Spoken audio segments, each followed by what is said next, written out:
जो कि हिन सेशन जेके अवां सभु ॼाणो था त सिंधी नाविल जे हवाले सां असां ॻाल्हाईंदासीं। सभ खां अवल मथे स्टेज ते सॾींदुसि सिंधी ॿोली जे नाले वारे लेखक ऐं नक़ाद मोहतरम साईं ग़ुलाम अकबर लगारी साहिब जन खे त हू मथे स्टेज ते अचनि ऐं महिमान जी जॻह ते अची वियनि। ग़ुलाम अकबर लगारी साहिब जन खे गुज़ारिश आहे त मथे अचनि। सिंधी ॿोली जो बरजस्तो लेखक, ख़ूबसूरत कहाणीकार, ड्रामा नवीस ऐं नावल निगार मोहतरम मुमताज़ बुखारी साहब खेसि बि गुज़ारिश आहे त मथे अचनि ऐं स्टेज ते अची महिमाननि सां वेहनि। कलीम खां इहो सवाल कंदुसि त कलीम असां वटि जंहिं स्पीड सां जंहिं तेज़ीअ सां नाविल छपिजी रहिया आहिनि, याने मिक़दार वधी रहियो आहे, त उन में तव्हां सिंधी नाविल जे इन मिक़दार खे जॾहिं वधंदे ॾिसो था त उन में मयार किथे बीठल नज़र अचे थो तव्हांखे? घणे भाङे जेको सिंधी नाविल सां मुख्य मसइलो नज़र अचे थो उहो ॿ आहिनि।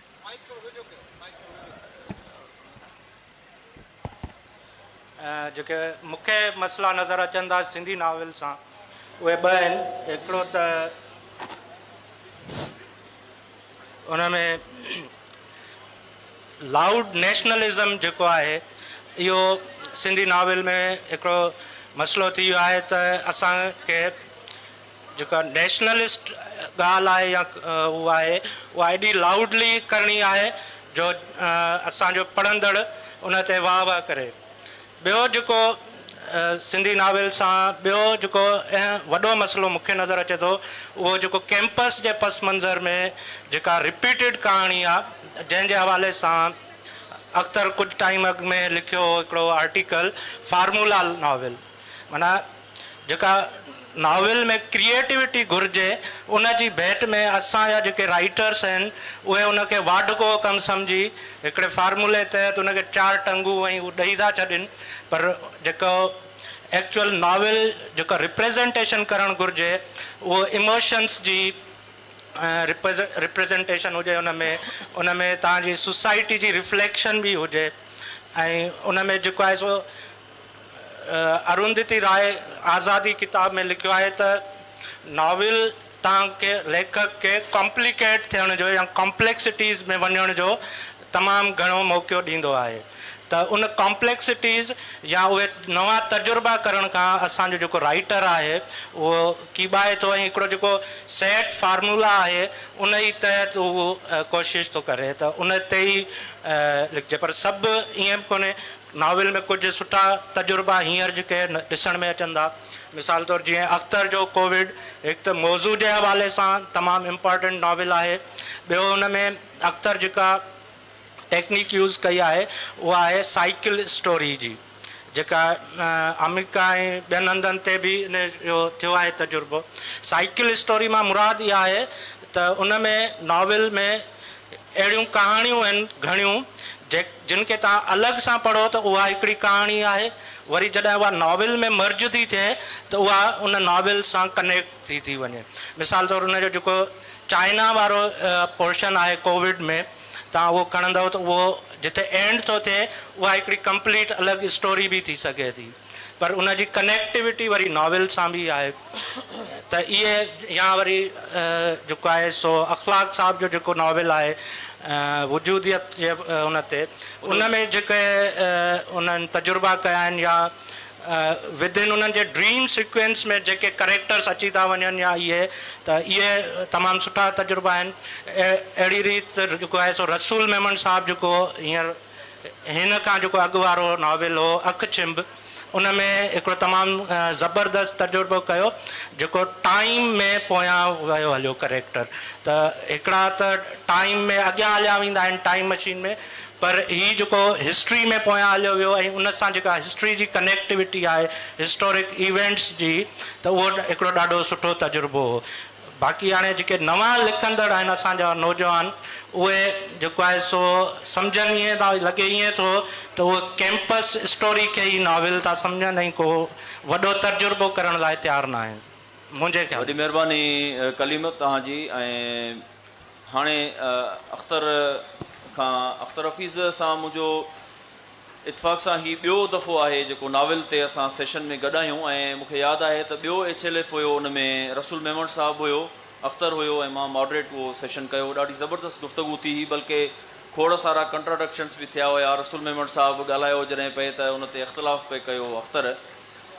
अख़्तर तव्हां हिकिड़े अञा सुठे बर्जिस ते नौजवान नाविल निगार तौरु तव्हां हिकिड़ा उभरी आया हो। ताज़ो तव्हांजो जेको कोविड-19 जे हवाले सां नाविल छपियो आहे, कलीमत उनजो बुनियादी थीम ॼण त थोरो ॿुधाए बि छॾियो त उहो नाविल ॿिनि हिसनि में विरहायल आहे। हिकिड़ो चाइना मां नौजवान जॾहिं अचे थो, चाइना जो किसो आहे सॼो कोविड जे हवाले सां, उनखां पोइ जॾहिं सिंध अचे थो ऐं उनखां पोइ उन में वरी जॾहिं सिंध में लॉकडाउन थिए थो, पोइ माण्हुनि सां जेके मुख़्तलिफ़ मसइला थियनि था, नफ़सियाती मसइला थियनि था, उन्हनि खे तव्हां डिस्कस कयो आहे। मां तव्हांजे नाविल मां ई तव्हां खां सवालु पुछणु चाहींदुसि त तव्हां इन नाविल में कहिड़ी नवाण, कहिड़ी तब्दीली, कहिड़ी हिकिड़ी चेंज ॾियणु चाही आहे? तव्हां पाण ॿुधायो पंहिंजे नाविल जे हवाले सां त तव्हां कहिड़ो नओं तजुर्बो कयो आहे उन में? मुंहिंजे ख़्याल में हिकिड़ी ॻाल्हि त कलीम साइकिल स्टोरी जे हवाले सां करे वियो, उहो इन नाविल में हिकिड़ी नवाण आहे। ऐं एसि ताईं जो वबा जे हवाले सां जेको तजुर्बो आहे उहो बि हिकिड़ी नवाण चई सघिजे थी। मौज़ूआती हवाले सां जेको आहे, मुंहिंजे ख़्याल में इन खां अॻु में सिंधी में को अहिड़ो वबा ते नाविल मौजूदु न हो। ऐं ॿियो इन में मूं इहा कोशिशि कई आहे त जेको टाइम एंड स्पेस जेको आहे उहो मूं उन में तक़रीबन माना ॼाणाइण जी कोशिशि कई आहे। मिसाल तौरु चीन खां कहाणी हले थी त उते जेकॾहिं तव्हां चैप्टर वाइज़ ॾिसंदा त उतां जेका शुरूआति मूं कई आहे उहो माना मिसाल डॉक्टर वू जो जेकॾहिं किरदारु आहे त उहो टाइम आहे, उन्हनि जो वरी स्पेस आहे। जेकॾहिं उहो इस्पताल वञे थो त राति जा 9 ऐं सिटी इस्पताल, जेकॾहिं उहो घर में बि आहे त सुबुह जा 6 वू जो कमिरो। हिकिड़ियूं त इहे शयूं आहिनि।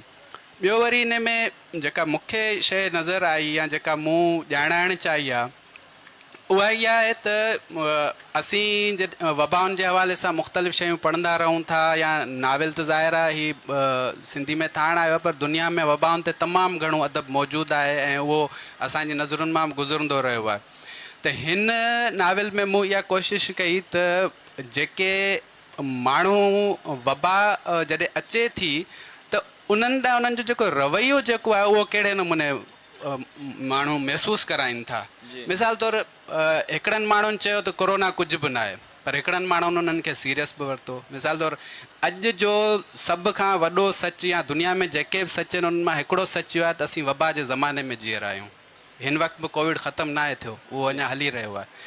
त उन में उहे जेके माण्हुनि जा नफ़सियाती मुंझारा हुआ, जेके माण्हुनि जा समाजी मुंझारा हुआ, हिकिड़े हंधि त पाण इहो ॾिठोसीं पिए सॼी दुनिया आइसोलेट थी वई, पर उन आइसोलेशन जे अंदरि जेका हिकिड़ी आइसोलेशन जेका फ़र्द जी हुई, जंहिं उन लाइ जेके मसइला पैदा पे कया, त उन्हनि शयुनि खे जेको मूं पोर्ट्रे करण जी कोशिशि कई आहे। फ़र्द जे नफ़सियाती मुंझारनि खे बि तव्हां हुन में डिस्कस करण जी कोशिशि कई आहे? बिल्कुलु। मिसाल तौरु हिकिड़ी त क्वारंटाइन, मिसाल तौरु हाणे जॾहिं कोविड आयो त माण्हुनि खे चयो वियो त उहे क्वारंटाइन थियनि, पर हू उन क्वारंटाइन मां एतिरो जल्दी बेज़ार पे थी विया जो उन्हनि मेड़ ॾांहुं वञणु पिए चाहियो, या चाहियो पिए सभु कुझु खुली वञे, सभु कुझु माहौल साॻियो हुजे। पर इहो कोविड हो या वबा हुई जेका उनखे विहारे वेठी, जंहिं उनखे इहो महदूद करे छॾियो कमरे ताईं, घर ताईं। त मूं कोशिशि इहा कई त जॾहिं वबाऊं अचनि थियूं त उन वक़्तु जेके माण्हुनि सां मसइला थियनि था या माण्हुनि जा रवैया उहे कीअं तब्दील थियनि था। मिसाल तौरु असांजे लाइ त हीअ वबा जो हिकिड़ो तमामु नओं तजुर्बो हो, जंहिंमें असां लॉकडाउन जो लफ़्ज़ ॿुधोसीं, सैनिटाइज़र ऐं मास्क, हिकिड़ी वोके बि नई ठही वई। त उहा सॼी जेका वोके बि आहे उहा किरदारनि जे वात में बि आहे। इहे शयूं जेके मूं कोशिशि कई आहे ॾियण जी। ठीकु, तमामु घणी महिरबानी। तव्हां ॾे ॿीहर ईंदासीं। मुमताज़ बुखारी साहिबु, अव्हां जी सिंधी नाविल ते त नज़र आहे ई आहे, पर दुनिया जे ॿियनि मुख़्तलिफ़ ॿोलियुनि में लिखजंदड़ जेके नाविल आहिनि उन्हनि ते बि तव्हांजो हाणे ताज़ो त सिंधी नाविल जे हवाले सां स्टडी ते तव्हांजो ज़बरदस्त क़िस्म जो किताब बि छपियो आहे, ऐं तव्हां हिकिड़ा मञियल ऐं मक़बूल सिंधी जा नाविल निगार बि आहियो, पाण कहाणीकार बि आहियो, फिक्शन सां तव्हांजो तमामु घणो लाॻापो रहियो आहे, ड्रामा निगार आहियो। असां वटि हिकिड़ो सवालु अक्सर डिस्कस थींदो रहियो आहे त माना सिंधी में हिकिड़ो अज़ीम नाविल मौजूदु कोन्हे। कहाणी जे हवाले सां बि इहा ॻाल्हि थींदी आहे ऐं नाविल जे हवाले सां बि इहा ॻाल्हि थिए थी। ठीकु आहे, नाविल जी उमिरि असां वटि घटि आहे, पर तव्हां छा था सम्झो त जेके हिकिड़ा आलमी मयार आहिनि मुक़ररु थियल सुठे नाविल लिखण जा, हिकिड़ो त असां चाहींदासीं त उहे बि असांखे हिते नौजवान काफ़ी वेठा आहिनि, उहे असांखे ॿुधायो। ऐं ॿियो, छा सिंधीअ में कोई अज़ीम नाविल बि लिखियो वियो आहे चई सघूं था असां? जेकॾहिं हा त उहे कहिड़ा चंद नाविल आहिनि असां ॿुधणु चाहींदासीं तव्हां। जी महिरबानी। सभ खां पहिरियों त ही जेको आवाज़ु अचे पियो, कलीम ॾाढो सुठो ॻाल्हायो, पर जीअं नावेल जो रेफरेंस ॾिनई रसूल मेमन साहिब जो, उहो अखि छिप न, उहो कालू भला आहे जंहिंमें रिवर्सल जेको आहे उहो वञे थो, उहो फ्लैश बैक में वञे पियो। पर जेको कालू भला आहे, कालू भला में बि ईअं त रिवर्सल जेको वञे थो वेंदे फ्लैश बैक आहे। हा फ्लैश बैक आहे उहो, हू आहे वरी रिवर्सल जेको आहे हुनजी टेक्निक चइबी आहे, त जेको कालू भला जी आहे हीअ वरी फ्लैश बैक जी टेक्निक आहे। त उहो बि ईअं रसूल मेमन साहिब जो जेको आहे उहो बि ईअं त बैक तो वञे थो वेंदे उहो जेकी स्टीफन हॉकिंग जी थ्योरी आहे बिग बैंग, उते वञी पुॼे थो। या शाह लतीफ़ जो जेको बैत आहे अलस्त बे रबे कुम जॾहिं कन पयोम कालू भला कलब सी तॾहिं तित चयोम, बिल्कुलु एग्ज़ैक्ट ईअं ई जेको आहे अदम ताईं वञी पुॼे पियो उनजो थॉट जेको आहे। हिकिड़ो शानदार उहो हिकिड़ो लिटरेरी पीस आहे रसूल मेमन जो। हाणे जेको सुवालु आहे त मयार आलमी मयार, हाणे आलमी मयार ऐं जेको असांजो सिंधी में लिखजंदड़ नाविल आहे इनखे असां भेटण जी फ़िलहाल पोज़ीशन में कतई न आहियूं। फ़िलहाल असां इन पोज़ीशन में ज़रूरु आहियूं त असां वटि नाविल लिखिजे पियो, पर हाणे जेको बुनियादी मसइलो असां सां थियो आहे उहो इहो थियो आहे त असांजो नाविल मुख़्तलिफ़ हिसनि में लिखिजे पियो। जॾहिं असां सिंधी नाविल जी ॻाल्हि था कयूं त पोइ असांखे हुन पार लिखियो वेंदड़ सिंधी नाविल बि असांखे पाण सां कनेक्ट करिणो पवंदो। सही ॻाल्हि आहे। जेकॾहिं उनजी असां पाण सां कनेक्टिविटी जोड़ियूं था त असांखे तमामु सुठा नाविल मिली था वञनि पढ़ण जे लाइ। ऐं जेको हिकिड़ो जो तनक़ीद जो कोर्स आहे उन ई में उहे शामिलु थी था वञनि जॾहिं, त हिकिड़ो तमामु ज़बरदस्त हिकिड़ो असांखे मिली वेंदो अंग नाविल्स जो।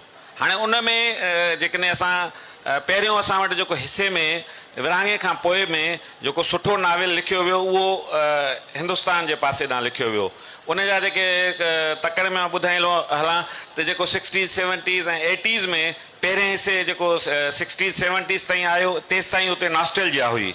सिंध छॾे वञण खां पोइ नॉस्टैल्जिक मसइला, वरी उन सां गॾु जेके घरेलू मसइला उहे अची विया। उनखां पोइ वरी उहो फिल्मिक थी वियो, छो त जेको तव्हांजो सिंधी नाविल निगार उहो फिल्म जी दुनिया ॾे हलियो वियो, पोइ तव्हांखे उनजे नाविल में फिल्म नज़र अचे थो। पर लाल पुष्प जॾहिं अचे थो 1969 में नाविल खणी पंहिंजो, त हू वरी हिकिड़ी नओं ट्रेंड खणी अचे थो। उन में इनर फीलिंग्स अची थियूं वञनि ऐं उन ई जे फौरी पोइ असां वटि हिते हलीम बिरोही अचे थो। हलीम बिरोही सां गॾु असां वटि वरी माणिक अचे थो। त होॾां जो लाल पुष्प वरी लाल पुष्प जी जेकी कंटिन्यूटी खणी आहे वरी जेको असां 21वीं सदी में असां ॾिठोसीं त उहा रीटा शाहाणी उनखे कैरी ऑन कयो। त इहो जेकॾहिं असां हिसो नाविल जो जंहिंमें असांखे स्ट्रीम ऑफ कॉन्शियसनेस मिले पई, जंहिंमें मैजिकल रियलिज़म चिटी तरह असां महसूसु करे सघूं था, जंहिंमें असां सोशल रियलिज़म ऐं रियलिज़म खे धार ॾिसी सघूं था, छो त उन्हनि में बारीकियूं तमामु घणियूं सोशल रियलिज़म ऐं रियलिज़म में जेके उन थ्योरीज़ जे मुताबिक़ असां ॾिसूं था उहे वाज़े आहिनि। सिंधी में जेको सुठे नाविल जी जेकॾहिं असीं ॻाल्हि कंदासूं त सिंधी में जेके हिन वक़्तु जेकी मां अॻु में बि ॻाल्हि कई त सुठी ॻाल्हि इहा थी आहे त असां मौज़ूअनि में हाणे तब्दीलियूं आंदियूं आहिनि। जेको असांजो हिकिड़ो 80 वारो ॾहाको जंहिंमें असां वटि रुगो 2 मौज़ू हुया, हिकिड़ी सकाफ़ती क़ौम परस्ती, वरी ॿी जेको आहे क़ौमी क़ौम परस्ती जेकी असां पंहिंजी सिंधियत जे हिसाब सां ई, वरी उन सां रोमांसिज़म जेको रोमांटिक जेको पहलू अची वियो।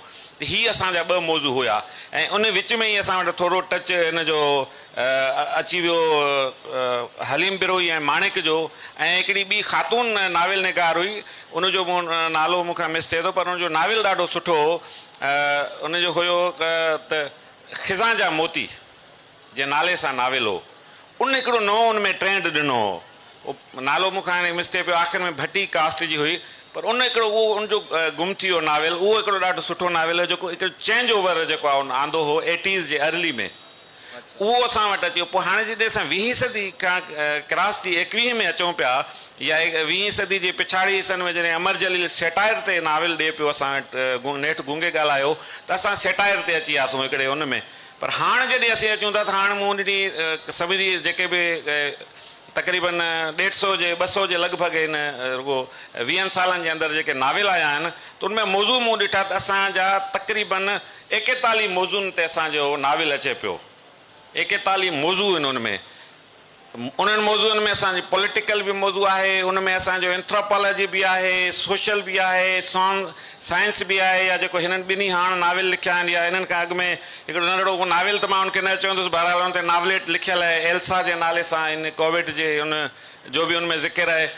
अहिड़े क़िस्म जा नंढा नंढा रोमांस ते अची विया, या जेको यूनिवर्सिटी ऐं कैंपस नाविल में बि थोरो चेंज ओवर जेको असांखे हिन जे मुनवर सिराज जेको आहे उहो ॾिनो। पोयनि 10 सालनि में मां सम्झां थो मौज़ूआती तब्दीली तमामु मौज़ूआती अची वई आहे। बाक़ी हाणे मायार ते बि जेको हाणे माण्हुनि जो पढ़ंदड़ जो, छो त अॻे पवंदो हो दॿा सियासी तरीक़े जो या जेको आहे ख़्वाहिशुनि जो, हाणे दबाव अचे थो, ख़ुदि राइटर खे अंदरां बि दबाव पैदा थिए थो त हाणे मां क्वांटिटी लिखां पियो, सब्जेक्ट नए ॾे वञा पियो, त हाणे मूंखे क्रिएटिव अप्रोच ॾांहुं बि वञिणो पवंदो।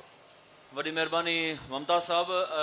असां हलंदासीं साईं अकबर लगारी साहब ॾे। अकबर लगारी साहब, जीअं ममता साहब अॻु में हिकिड़ो कमेंट ॾिनो कंहिं ॿी गैदरिंग में त तव्हां 3 नाविल निगारनि में हिकिड़ो नक़ाद वेठो आहे, ऐं उहो नक़ाद बि ख़ासि तौर ते नाविलनि जो नक़ाद। असां ॾिसूं था त अकबर साहब पंहिंजे ज़ाती गुफ़्तगू में बि खोड़ सारनि नाविलनि जो ज़िक्र कंदो आहे। उहे नाविल न सिर्फ़ु सिंध में लिखजंदड़ पर हिंदुस्तान में लिखजंदड़ नाविल बि ऐं ॿियनि ॿोलियुनि जा नाविल बि अकबर साहब वटि वञिबो आहे त टेबल ते उहो नाविल कोई न कोई पियो हूंदो आहे, उनजो ज़िक्र निकिरंदो आहे। त अकबर साहब, तव्हां मुसलसिल लिखंदा बि रहिया आहियो, जॾहिं बि तव्हांखे वक़्तु मिलियो आहे मुख़्तलिफ़ अख़बारुनि रिसालनि में तव्हां नाविलनि ते तज्ज़िया बि लिखो था, ऐं तव्हां गुफ़्तगू में बि रू रिआयत नथा कयो। इन करे असां चाहींदासीं त हिकिड़ो त पहिरियों तव्हां इहो ॿुधायो त असां वटि सिंधी में जेको नाविल लिखिजी रहियो आहे, तव्हांजी गहरी उन ते नज़र आहे त जेके दुनिया जे अंदरि ट्रेंड्स नाविल जे हवाले सां तब्दील थियनि था, उन्हनि खे असां वटि के सिंधी नाविल निगार बि आहिनि जेके फॉलो कनि। महिरबानी। तव्हां चयो त हे 3 नाविल निगारनि में आऊं अकेलो वेठो आहियां, नक़ाद हे 3 नक़ाद बि अथव। हे नाविल निगार बि आहिनि, नक़ाद बि आहिनि, जी हा। ऐं ॾाढा ख़ौफ़नाक नक़ाद बि आहिनि। तंहिंजे करे असां 4 ॼणा आहियूं ऐं 4 ई नक़ाद आहियूं अॼु। ॾिसो, बैन अक़वामी ट्रेंड जेके आहिनि नाविल में, जेकॾहिं आऊं तव्हांखे रुगो तड़ तकड़ में 200 सालनि जो ट्रेंड ॿुधाए वञा नाविल में, जी हा, त गोथिक नाविल आहे, रियलिज़म आहे, सोशल रियलिज़म आहे, मॉडर्निस्ट आहे, post structuralist and post modern आहे, मेन इहे आहिनि। उनखां पोइ वरी हिननि जूं ब्रांचिस आहिनि जेके असां वटि जेको बि लिटरेचर तक़रीबन पाकिस्तान ठहिण खां पोइ आयो आहे। पाकिस्तान ठहिण खां पहिरीं वारा जेको चाहे शाइरी हुजे, चाहे अफ़सानो नाविल हुजे, त उन्हनि जा कुझु मौज़ू ऐं ट्रेंड्स ॿिया हुआ।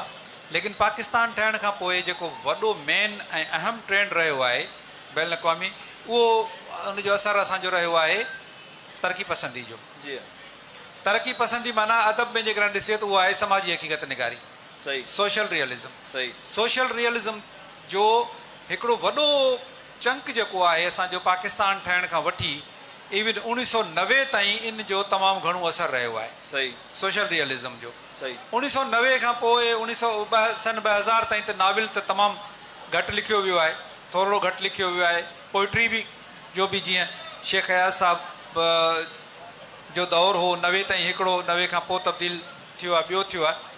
ईअं फिक्शन में बि तब्दीलियूं आयूं आहिनि सोवियत यूनियन जे टुटण खां पोइ। जिन मुमताज़ साहब हवाला ॾेई विया 2-3 राइटर्स जा जेके मॉडर्निस्ट हुआ। मॉडर्निस्ट राइटर जेके आहिनि असां वटि 70s ऐं 80s में अची चुका हुआ, लेकिन उहे सिर्फ़ु थोरा हुआ, ॿ टे हुआ। ऐं उनखां पोइ वरी इहे सन 2000 खां पोइ असां वटि मॉडर्निस्ट राइटर्स जो कुझु तइदादु वधणु लॻो आहे। ऐं पोइ असां ते जेको समाजी दबाव हो, पॉलिटिकल पार्टीज़ जो बि ऐं पॉलिटिकल वर्कर जो बि दबाव हो त न तव्हां सिर्फ़ु ऐं सिर्फ़ु तरक़ी पसंदि पॉइंट ऑफ व्यू खां ऐं सिर्फ़ु ऐं सिर्फ़ु समाजी हक़ीक़त निगारी खां लिखो।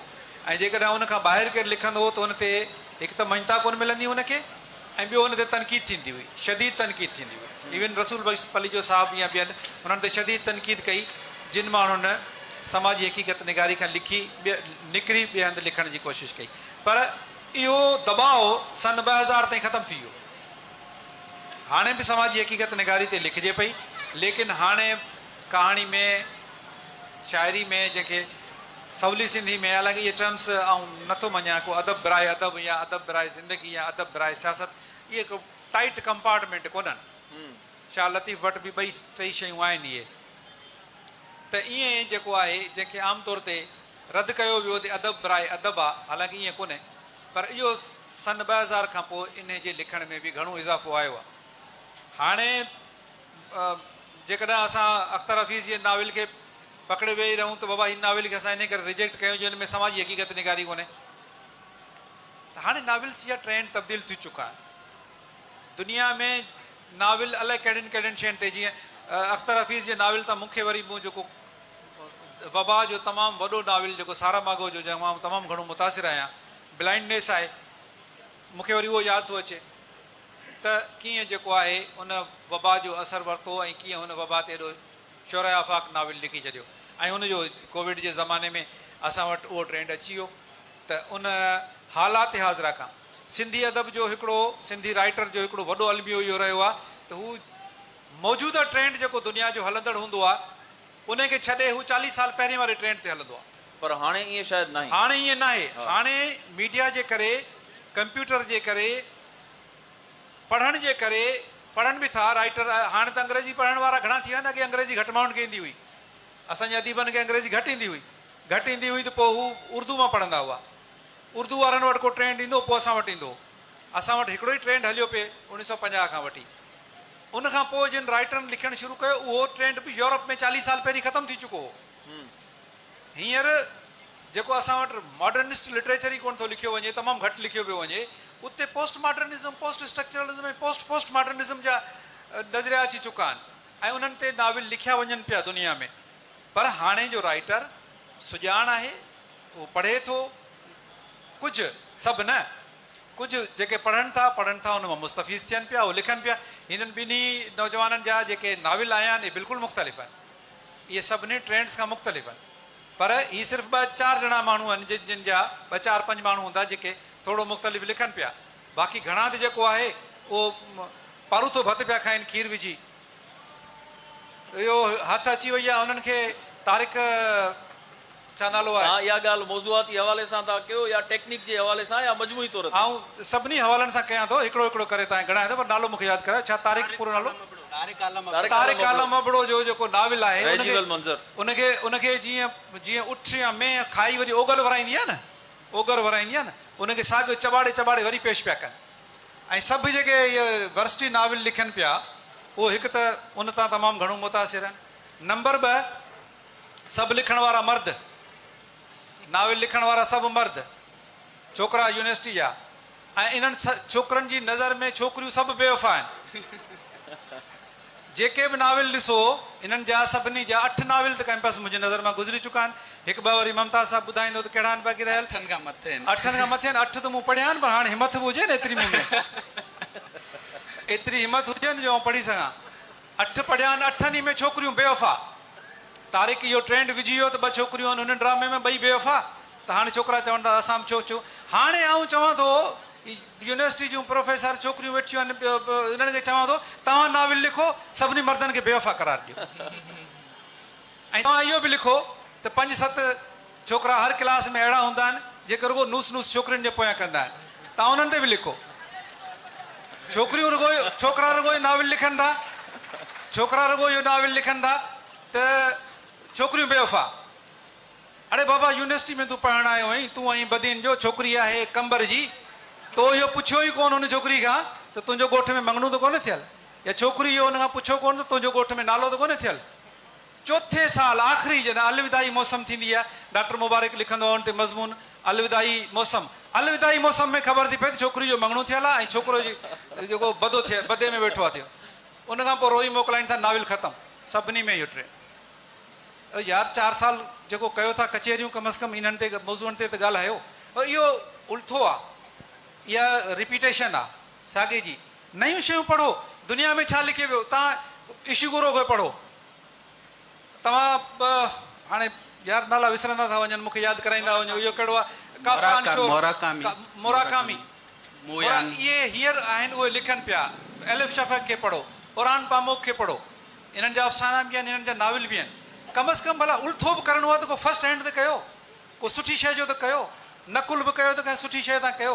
न उन्हनि नाविलनि था नकुल कनि उर्दू वारनि था नकुल कनि। असां वरी जेको लातीनी नाविल आहे, असां वटि कंहिं माण्हू पढ़ियो न हुजे, सम्झो बि न हुजे ॻाल्हि खे, गार्शिया मार्कुस ही चयो, गार्शिया मार्कुस ही चयो, गार्शिया, अरे बाबा गार्शिया मार्कुस खे सम्झो ई।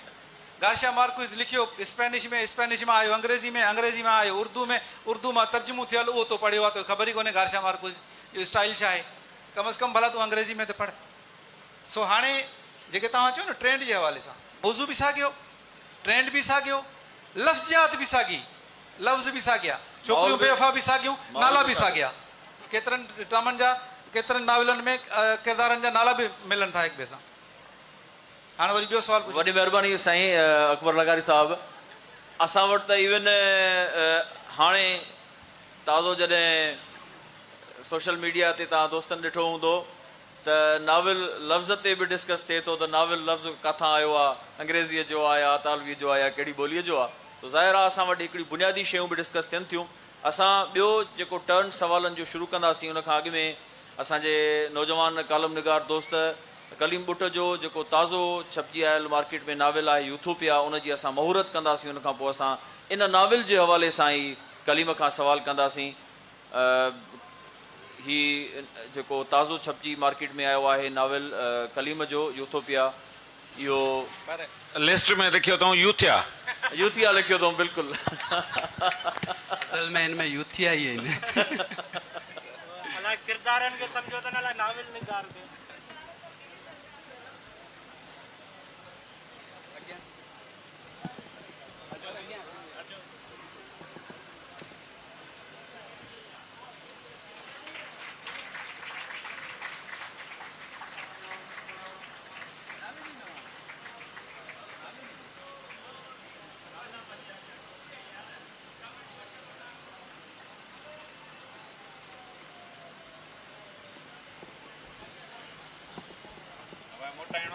सर रखो।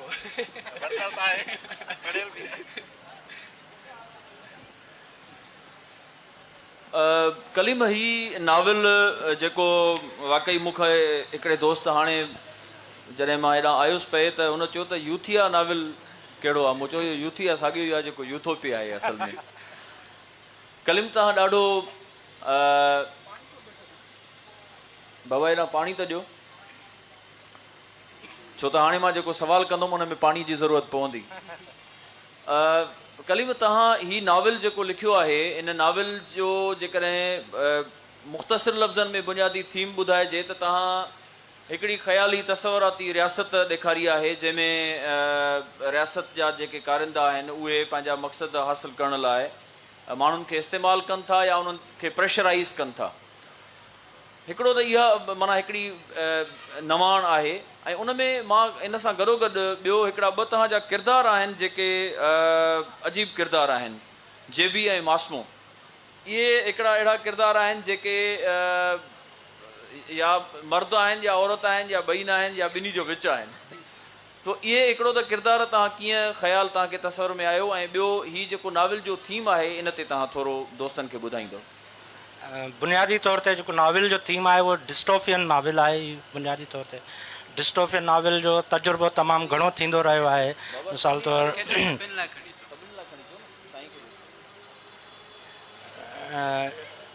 1984 खां जॉर्ज ऑरवेल जो उन खां वठी जेको आहे सो मार्गरेट एटवुड जो जेको आहे हैंडमेड्स टेल ऐं या टेस्टामेंट या हंगर गेम्स, इहे डिस्टोपियन नाविल थींदो रहियो आहे। डिस्टोपिया जेको आहे सो अपोज़िट आहे यूटोपिया जे, जेको आहे सो हिकिड़ी ख़ुशहाल रियासत, पर हीअ जेको आहे त हिकिड़ी डार्क रियासत जेका पंहिंजे शहरियुनि ते ॾाढ ऐं जबर सां पंहिंजी आइडियोलॉजी ऐं उन्हनि जा कानून लागू करे थी, उन पस मंज़र में लिखियलु आहे। त इन जो जेको थीम आहे त उहो माना असांजे समाज में या दुनिया में ॿियनि हंधनि ते हलंदड़ जेके अहिड़ियूं रियासतूं आहिनि, मिसाल तौरु रसूल मेमन साहिबु हींअर लिखियो आहे त मेजॉरिटी ऑफ मुस्लिम जेके स्टेट्स आहिनि उहे डिस्टोफियन आहिनि।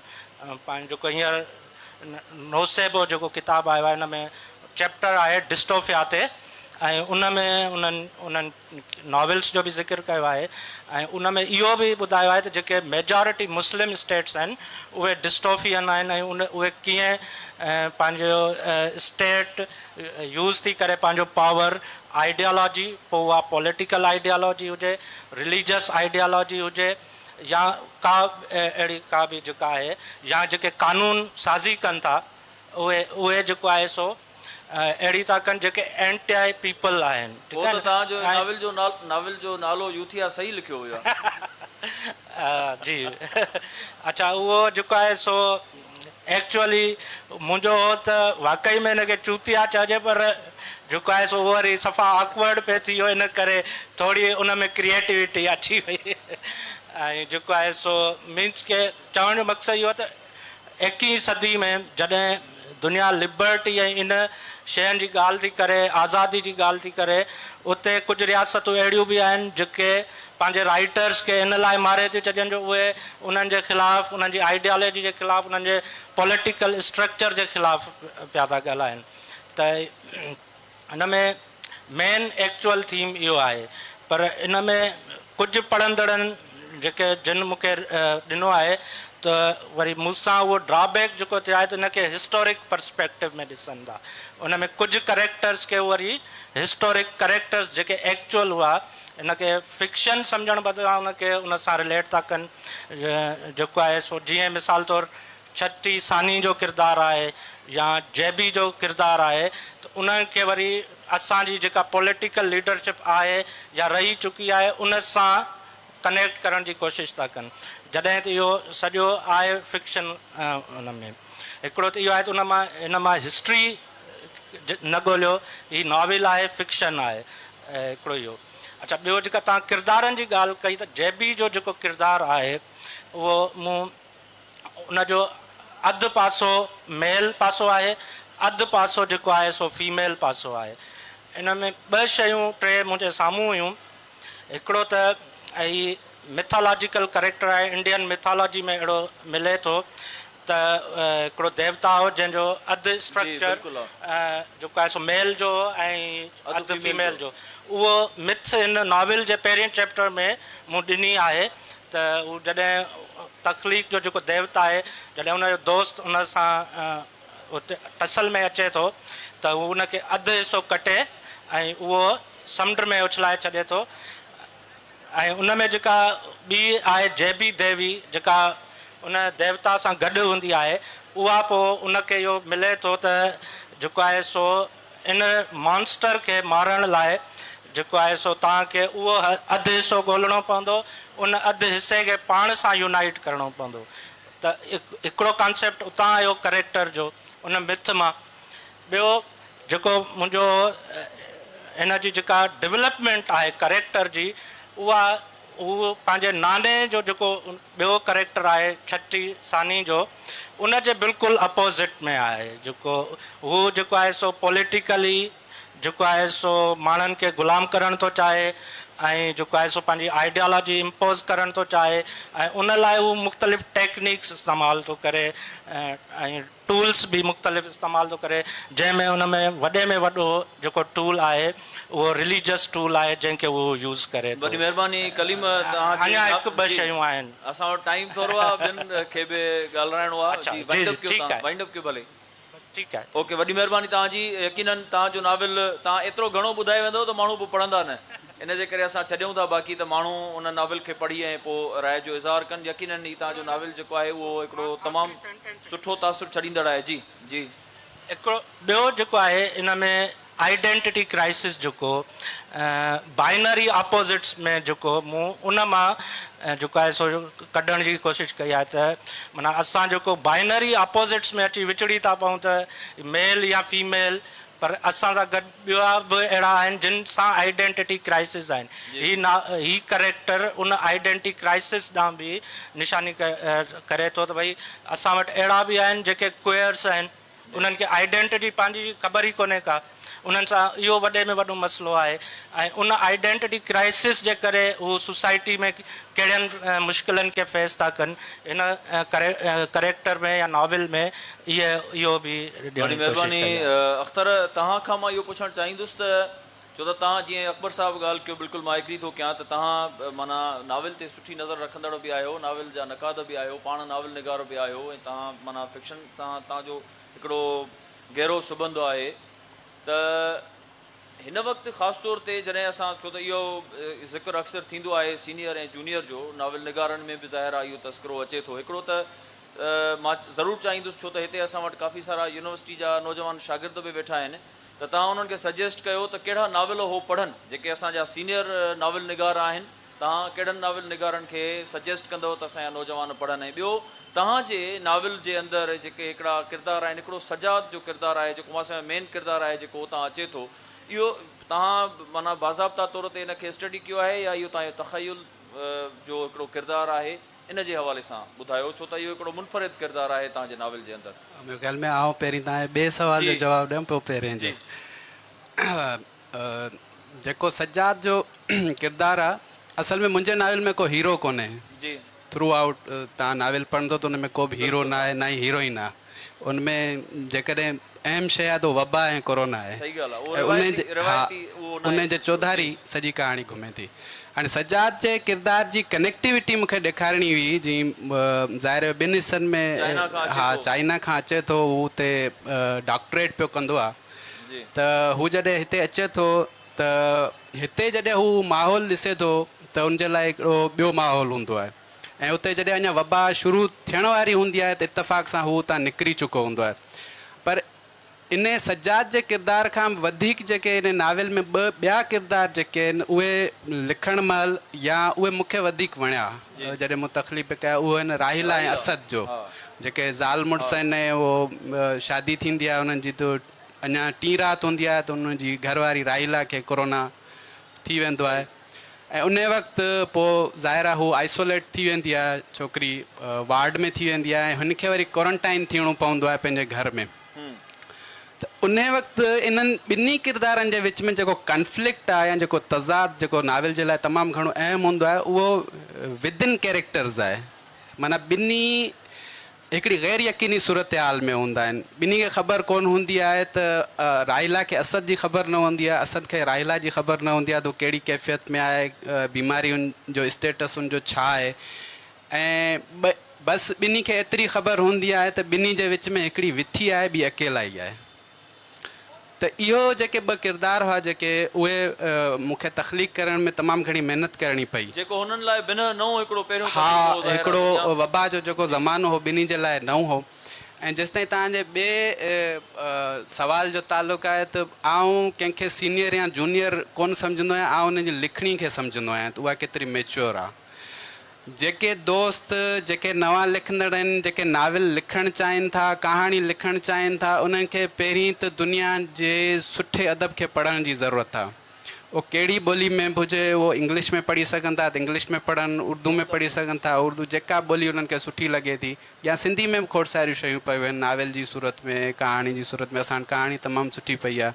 उनमें सीनियर जेके लेखक आहिनि साईं माणक थी वियो, शौकत शोरो साहिबु थी वियो, एसि ताईं जो हलीम बिरोई जूं कुझु कहाणियूं जेके लिखियल आहिनि उहे बि ॾाढियूं सुठियूं आहिनि। या माणक जा नाविल मूंखे बहसियत हिकिड़े लेखक तौरु या पढ़ंदड़ तौरु मूंखे वणंदा आहिनि। हाणे इहे जेके तव्हां क्लासिक्स जी ॻाल्हि करियो था, जीअं साईं अकबर ॻाल्हि करे वियो त माना 1950 वारा जेके ट्रेंड्स आहिनि, ज़ाहिर आहे उहे नाविल माण्हू पढ़ी त सघे थो ऐं माण्हू पढ़ंदो बि आहे, पर ज़ाहिर आहे हर नाविल जो हिकिड़ो पंहिंजो ज़मानो हूंदो आहे। हर नाविल जा पंहिंजा हिकिड़ा या हर लिखणी जा पंहिंजा लिटरेरी ट्रेंड्स हूंदा आहिनि। जॾहिं उहे गुज़री वेंदा आहिनि त शयूं ई तब्दील थी वेंदियूं आहिनि।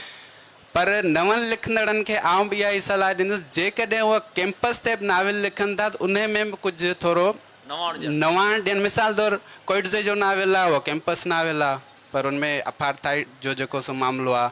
या राजा अनवर जो नाविल जेको झूठे रूप के दर्शन उर्दू में लिखियलु आहे, उहो बि कैंपस नाविल आहे, पर उन में स्टफ मौजूदु आहे। ईअं ई राजा गिद्ध जेको नाविल आहे, उन में हिकिड़ो पोर्शन कैंपस जो आहे, पर उहो एज़ अ होल नाविल ॾाढो वणंदड़ आहे। ऐं ईअं ई इंडिया जो जेको लेखक आहे उदय प्रकाश जो नाविल आहे पीली छतरी वारी लड़की, उहो सॼो कैंपस कहाणी आहे, पर हुन नाविल खे एॾो त शानदार नमूने उणियो आहे ऐं हुन में एॾी जेका सा हुन गहराई ॾेखारी आहे जो तव्हांखे इहो लॻंदो ई कोन त उहो कैंपस ते लिखियलु नाविल आहे। हुन में कई मामला आहिनि। आख़िरी ॻाल्हि आउं कंदुसि, ॿी ॻाल्हि इहा आहे त नाविल हिकिड़े लेखक खे तमामु घणी आज़ादी फ़राहम कंदो आहे, वसी कैनवस फ़राहम कंदो आहे। इन करे को बि नाविल लिखंदड़ आहे पंहिंजो पाण खे क़ैद न सम्झे ऐं उहो जेतिरी आज़ादी नाविल लिखण महिल इंजॉय करणु चाहे थो उनखे ज़रूरु करे। वॾी महिरबानी अख़्तर, टाइम थोरो आहे, इन करे असांखे सेशन वाइंड अप बि करिणो आहे, पर असांखे टाइम सभिनी खे बराबरि बि ॾियणो आहे। मुमताज़ साहिबु, मां तव्हां खां इहो पुछणु चाहींदुसि त मयार जी जॾहिं ॻाल्हि कयूं था असां ख़ासि तौर ते, त उनखे असां ज़ाहिर आहे हिकिड़े यानी परख जेका आहे उनजो छा आहे पैमानो। ज़ाहिर आहे त हिकिड़ा जेके आहिनि उहे पैमाना थियनि था हर शइ जे लाइ। त नाविल खे असां जॾहिं परखियूं था ख़ासि तौर ते सिंधी नाविल जे हवाले सां, ॾिसो हाणे नाविलनि जा मौज़ूअ जेके आहिनि न सिर्फ़ु तब्दील बि थियनि था, पर नाविल सुकिड़िजी बि वियो आहे शायदि पंहिंजे मौज़ूअनि जे अंदरि।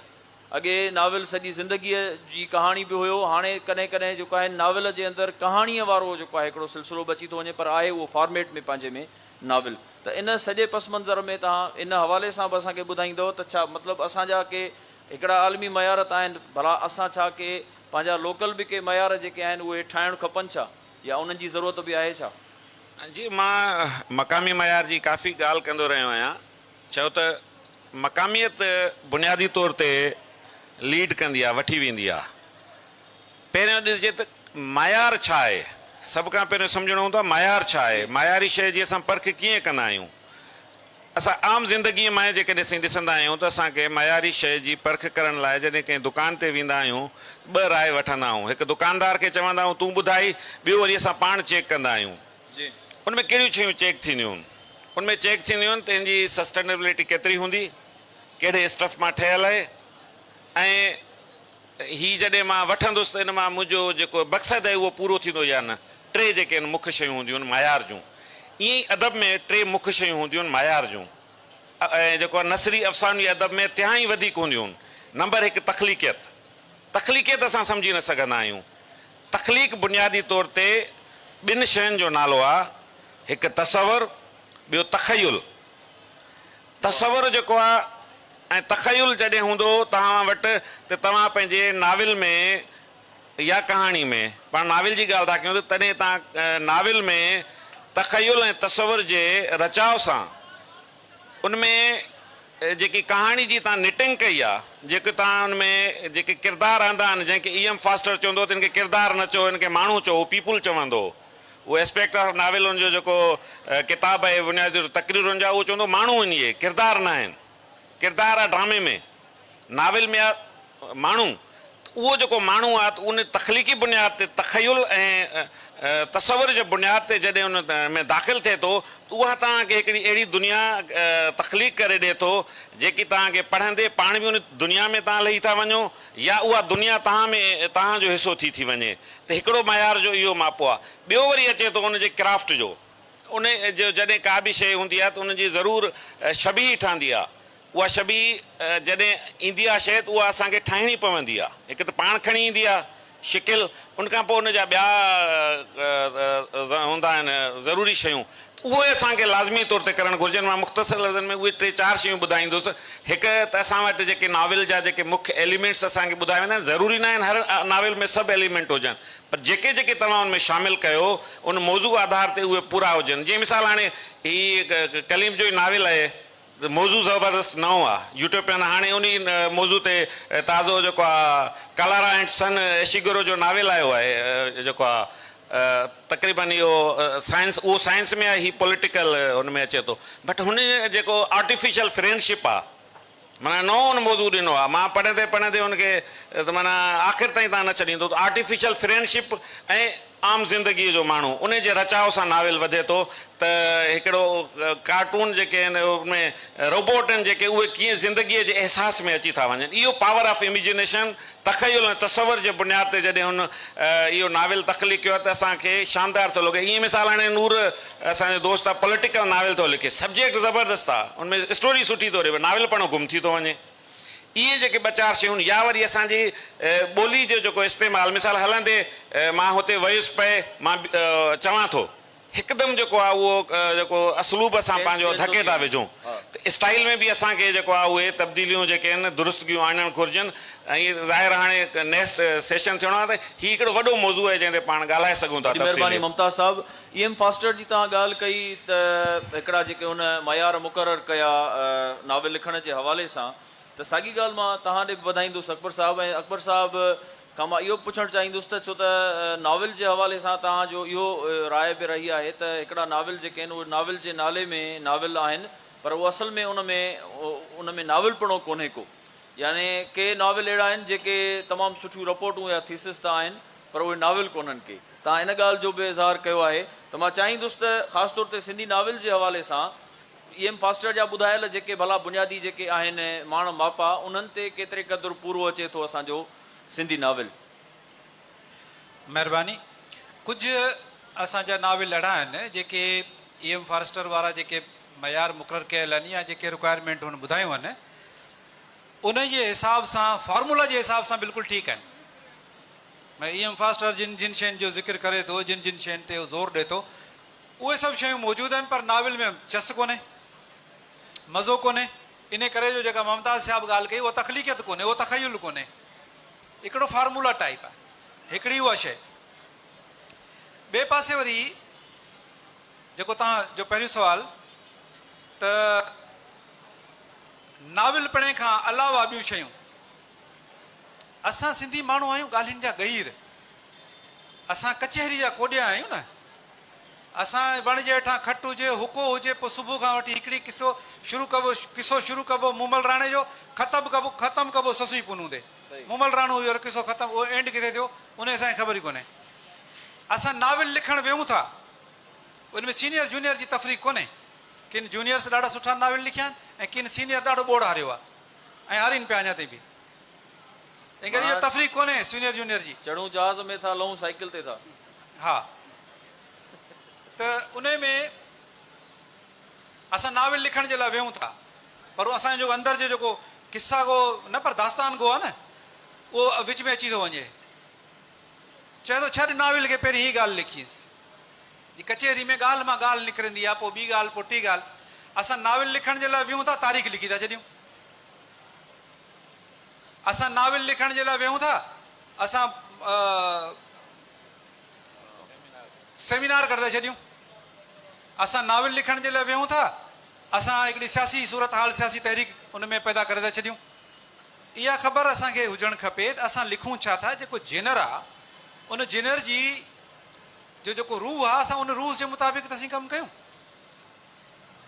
जेकॾहिं 200 सुफ़नि जे नाविल में तव्हांजे 200 सुफ़नि जे नाविल में 10 सैकड़ो यानी 20 सुफ़ा हेॾां होॾां जो अकेडमिक शयूं अची वियूं तारीख़ अची वई जोग्राफी अची वई हितां हुतां जूं ख़बरूं अची वियूं हलियूं त ठीकु आहे पर हिन में जेकॾहिं 200 सुफ़नि जे किताब में 100 सुफ़ा तव्हांजा तारीख़ ते अची वञनि या विकीपीडिया पढ़ी उहा इंफॉर्मेशन ॾेई छॾियो किरदारु नाविल में छा थींदो आहे या उहो ई अदब में जेका शइ तव्हां माण्हुनि खे ॿुधाइणु चाहियो था उहा करे ॾेखारियो चई न ॿुधायो करे ॾेखारियो।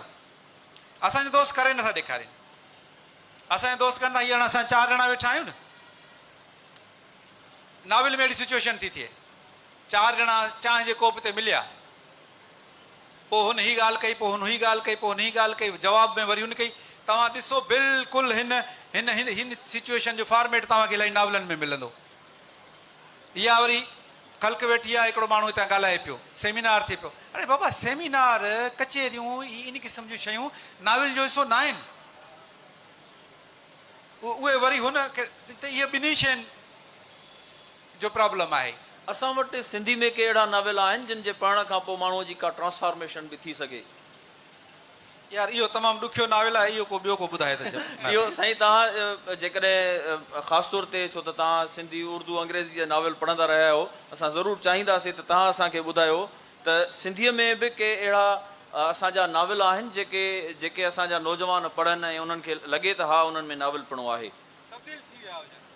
जी ॾिसो रसूल मेमन साहिब जे नाविलनि लाइ मां चई सघां थो त उनजो नजूमी उणिवीह औरतूं तारीख़ी पस मंज़र में आहे, पर उनजी निटिंग एॾी आलीशान आहे, उनमें सब्जेक्टिविटी बि आहे ऐं क्राफ्ट बि आहे।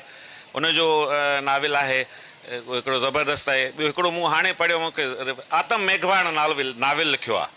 तव्हां इमेजिन न कंदव त उहो हिकिड़ो पीढ़ी ते वञे थो, पीढ़ी तां रिढ ख़रीद करे थो, रिढ माना उहो उन में जेको असां चवंदा आहियूं डीपर्सोनिफिकेशन करे थो। तमामु वॾो हिकिड़ो आर्ट आहे, माना हिकिड़ी पर्सोनिफिकेशन थींदी आहे, डीपर्सोनिफिकेशन करे थो। तो अधु ताईं तो ॾाढो सुठो थो वञे, अधु खां पोइ उहो विफली थो वञे, पर स्टार्ट ज़बरदस्त आहे। आतम मेघवाड़ जेको नाविल आहे। ॿियो हिकिड़ो नज़ीर सुमरे जो नाविल आहे, तूं कमीणो छो न आई। सब्जेक्टिविटी में नाविल जी निटिंग में उहो सुठो नाविल आहे। इहे जेके हाणे जो वापसी नाविल आयो आहे, उहो बि ठीकु आहे, नाविल बहितरु आहे।